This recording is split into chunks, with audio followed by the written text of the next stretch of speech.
Hello दोस्तों, आपका हमारे यूट्यूब चैनल पे स्वागत है। अगर आप इस चैनल पर नए हो या अभी तक आपने चैनल को सब्सक्राइब नहीं किया है तो आप चैनल को सब्सक्राइब कर लें ताकि आपको अपकमिंग वीडियो की सारी नोटिफिकेशन मिलते रहें।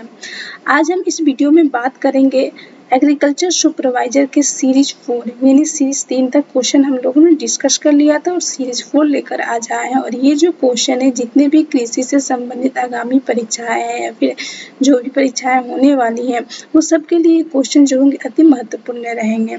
और ये जो है एग्रीकल्चर सुपरवाइजर में प्रीवियस ईयर के क्वेश्चंस हैं जो हो सकता है कि अगर आने वाली परीक्षा में यानी एग्रीकल्चर सुपरवाइजर का जो पेपर हो रहा है उसमें भी क्वेश्चन आ सकते हैं। तो चलिए क्वेश्चन डिस्कस कर लेते हैं। हमारा आज का पहला क्वेश्चन है कि भारत का अंडा शहर किसे कहते हैं। तो भारत का जो अंडा शहर है वो नामाकल को कहते हैं।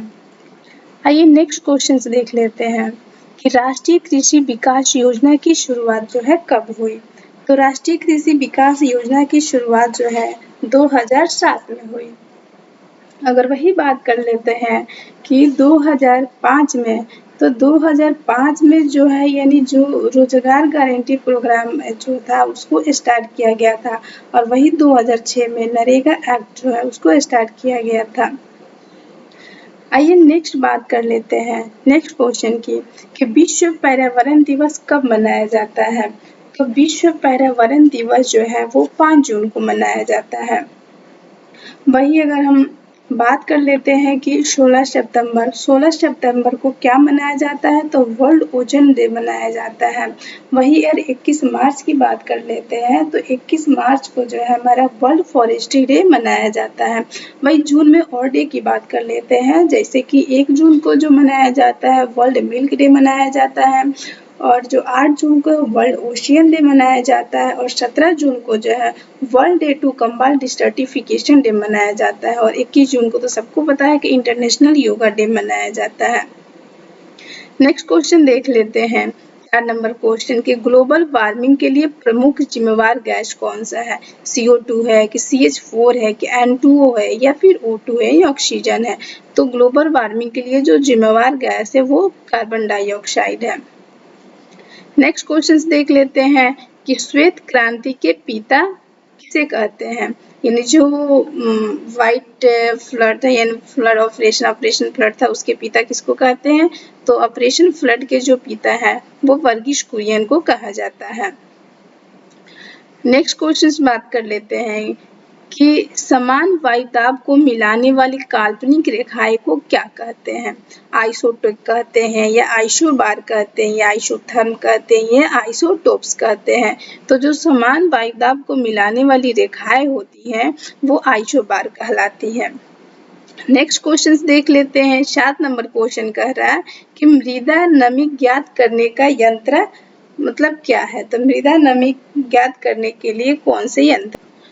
तो जो मृदा नमी ज्ञात किया जाता है वो टेंसियोमीटर से ज्ञात किया जाता है। तो देख लेते हैं कि बैरोमीटर, तो बैरोमीटर से वायुमंडलीय दबाव को जो मेजर किया जाता है और एनीमोमीटर से वायु की गति को मापा जाता है और मैनोमीटर जो है जल का दबाव मापा जाता है। नेक्स्ट क्वेश्चन देख लेते हैं कि डायनोमीटर किस काम आता है। विद्युत ऊर्जा को रासायनिक में बदलने के लिए या रासायनिक ऊर्जा को यांत्रिक में बदलने के लिए या फिर रासायनिक ऊर्जा को विद्युत ऊर्जा में बदलने के लिए या फिर यांत्रिक ऊर्जा को विद्युत ऊर्जा में बदलने के लिए। तो डायनेमोमीटर का काम क्या होता है कि यांत्रिक ऊर्जा को विद्युत ऊर्जा में बदलना उसका काम होता है। क्वेश्चन नंबर 9 देख लेते हैं। क्वेश्चन नंबर 9 बोल रहे हैं कि विटामिन सी का क्या नाम है। यानी विटामिन सी को और किस नाम से जाने जाते हैं। नाइसिन के नाम से जानते हैं या निकोटिनोमाइड के नाम से जानते हैं, स्कॉर्बिक एसिड के नाम से जानते हैं या फिर बायोटिन के नाम से जानते हैं। तो विटामिन सी को जो है हम किस नाम से जानते हैं। विटामिन सी को जो है हम स्कॉर्बिक एसिड के नाम से जानते हैं। और वही विटामिन 5 की बात कर ले तो विटामिन 5 को अदर नेम नाइसिन के नाम से जानते हैं और वही विटामिन 7 की बात कर ले तो उसको बायोटिन के नाम से जाना जाता है। अगर विटामिन की बात कर लेते हैं तो अगर बी कॉम्प्लेक्स विटामिन की बात कर लेते हैं तो B1 को थायमिन के नाम से जाना जाता है, B2 को जो है उसको जो राइबोफ्लेविन के नाम से जाना जाता है और B3 को एंटी ग्रेइंग फैक्टर के नाम से, एंटी डर्मेटिस के नाम से भी जाना जाता है। B5 को तभी बताया है, B5 को नियासिन के नाम से भी जाना जाता है या एक फिर निकोटिनिक एसिड के नाम से भी जाना जाता है और B6 को एंटी डर्मेटिस फैक्टर के नाम से जाना जाता है और B7 को विटामिन एच के नाम से भी जाना जाता है, बायोटीन के नाम से भी जाना जाता है और कोफैक्टर यानी आर के नाम से भी जाना जाता है। और आइए क्वेश्चन नंबर 10 देख लेते हैं। 10 नंबर क्वेश्चन बोल रहा है कि विटामिन 1 की कमी यानी विटामिन B1 की कमी से कौन सी रोग होती है। तो विटामिन B1 की कमी के कारण जो होती है बेरी होती है।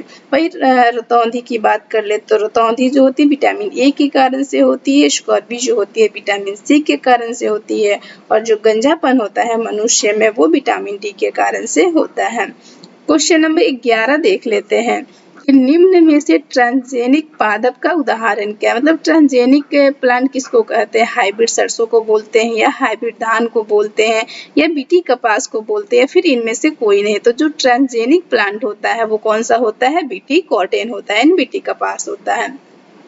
क्वेश्चन नंबर 12 देख लेते हैं। क्वेश्चन नंबर 12 बोल रहा है कि बीटी कपास का प्रयोग मुख्यतः क्यों किया जाता है। तो बीटी कपास का प्रयोग उसका उत्पादन बढ़ाने के लिए किया जाता है कपास का, या फिर कपास में रेशे की क्वालिटी बढ़ाने के लिए की जाती है, या फिर कपास के कीटों के नुकसान से बचाने के लिए किया जाता है, या खरपतवार के दुष्प्रभावों से बचाने के लिए किया जाता है। तो जो बीटी कॉटन का यूज किया जाता है वो कपास के कीटों के नुकसान से बचाने के लिए किया जाता है।